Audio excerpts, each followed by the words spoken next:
வணக்கம். இன்றைய தினம் நவராத்திரியின் 8ஆம் நாள் அன்று அன்னை பராசக்தி நரசிம்மியாக வழிபாடு செய்யப்படுகிறாள்.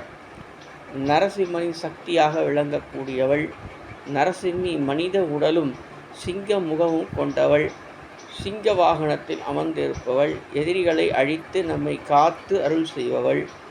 நரசிம்மியை வழிபட காசு கொண்டு தாமரை கோலம் போட வேண்டும்.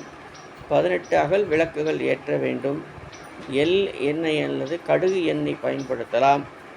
பாயசம் நிவேதனம் செய்ய வேண்டும்.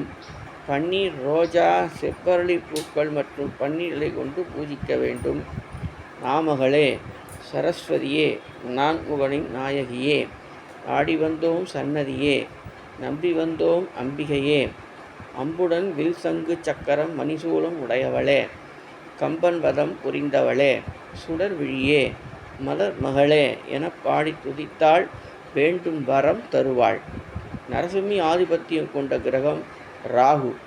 எனவே நரசிம்மியை வழிபாடு செய்வதன் மூலம் ராகு தோஷம் நிவர்த்தியாகும். வெளிநாடு அல்லது வெளிநாட்டு துறைகளில் இருந்து தொழில் மற்றும் வியாபார வாய்ப்புகளை வழங்குபவள். மனதில் உற்சாகம் பிறக்கும். அரசு வழியில் ஆதரவு கிடைக்கும். எதிர்பாராத திடீர் செல்வத்தையும் புகழையும் தருவாள் என்பதை தெரிந்து கொண்டோம்.